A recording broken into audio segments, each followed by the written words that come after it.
Well, good morning, guys, and welcome to Winding and Racing. Well, today I got to dig into the front end of this thing. I am going to take those lower arms off and clean them up and spray some rust inhibitor on the inside there and then plate the top. So what that's going to involve is basically taking that whole front end apart.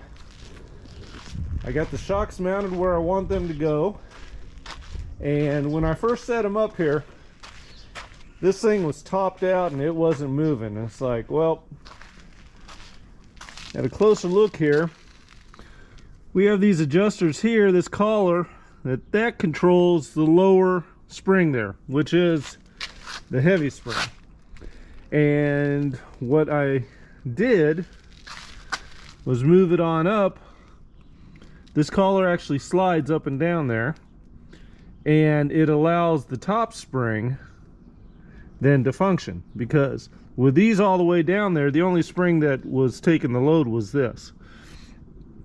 This all gives, now it's settled down here, and I'll show you guys in a second here, but there's about 2.5 inches there of that spring being able to move before the big spring takes over. That's called the preload spring, and then the main load spring there. So I'll show you in just a second here. Let's you get a clear view of how this all works here.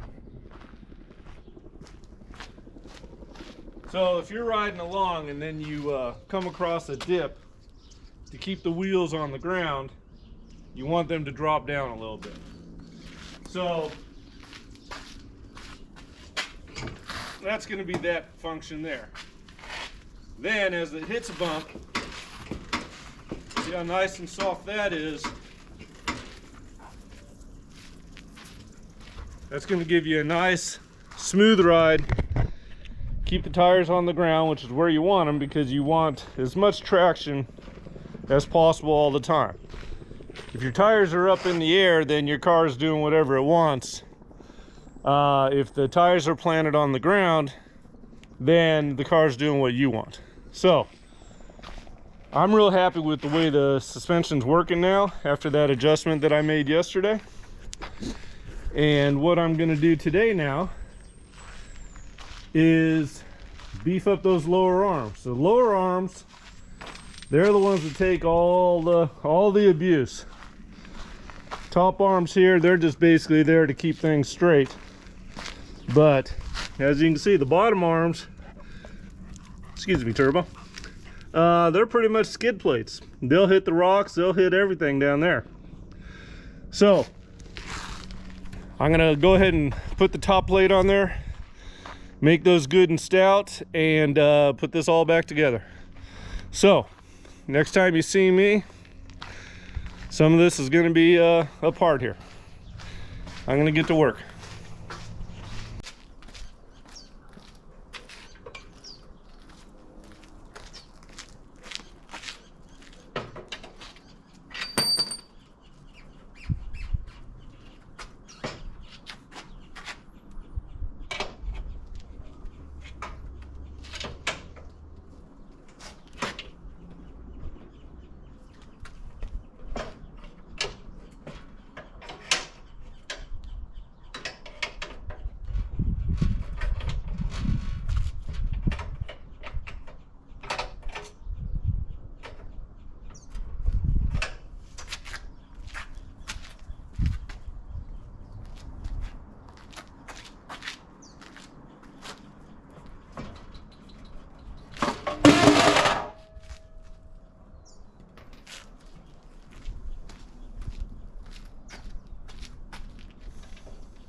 Alright guys, they're off.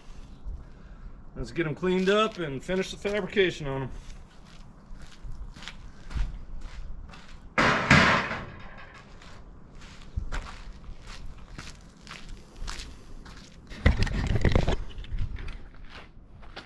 When they go back on, they're going to be nice and pretty. Yeah, let's get to work.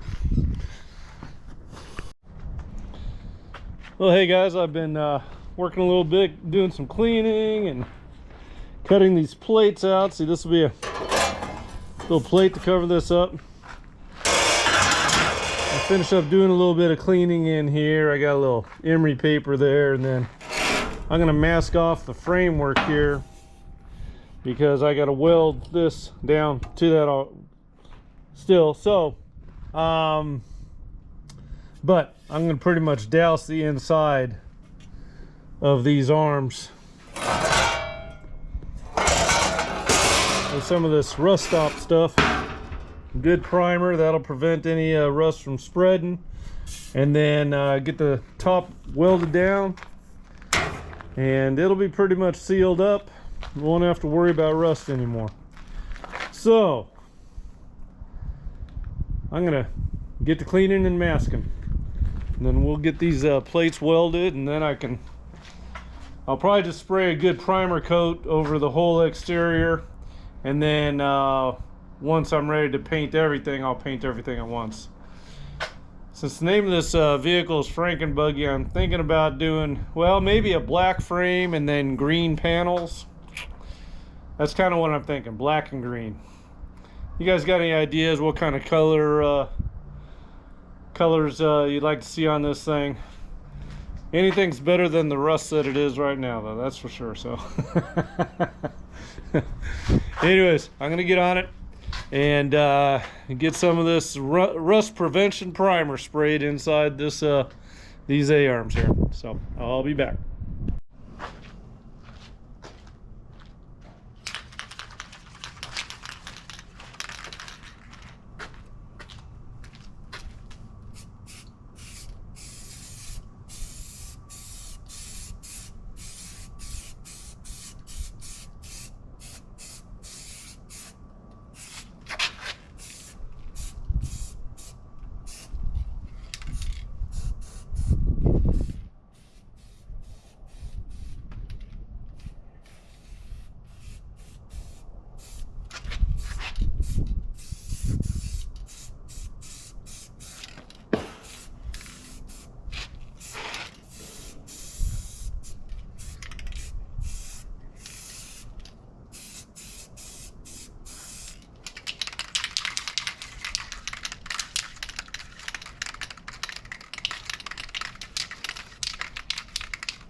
Alright guys, well, both of these arms both got pretty good dousing of primer. It's pretty well flooded. I didn't care about any runs, of course. It's just to protect these from any moisture in the future. So this one's ready to unmask. I'm gonna unmask that and let that one dry a little bit, and we'll see how these turned out. And then tomorrow I'll be welding the top plates on there. So that's why the masking. Don't want any paint here because I'm going to be welding down on there, and you know. So anyways, I'll be back in a jiffy. Well guys, I'll tell you, it's been a day. After dismantling the front end of Frankenbuggy here and cutting the plates out that I'm going to be welding on the top of these. Got that all done.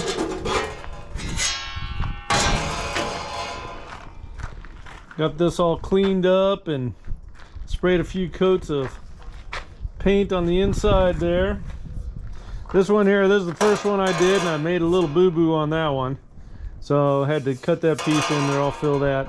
And then I got some 1.5 by 8 flat bar that I'm going to put this down, secure this down, and then I'm going to weld that across there.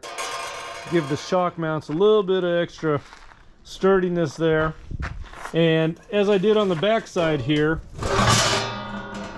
you see those right there, I cut grooves in there and then welded down to the frame here. So basically those grooves match with these bars, and so I'm going to be doing the same thing with these.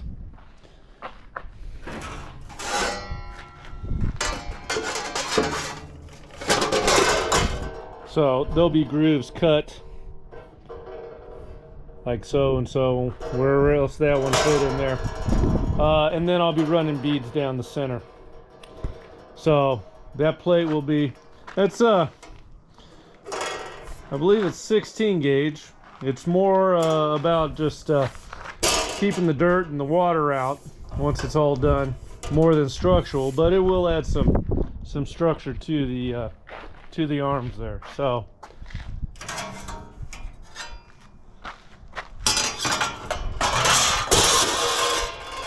yeah, these are going to look good. Then I'm going to go ahead and clean those up and primer them and put the front end all back together tomorrow. So stay tuned tomorrow, and yeah, we'll finish this little project up, and yeah, those actually look pretty cool. Can't wait to do it, but need to get a good night's sleep. You guys do the same, and tomorrow it's back on Frankenbuggy. Thanks a lot for watching, and we'll see you on the next one.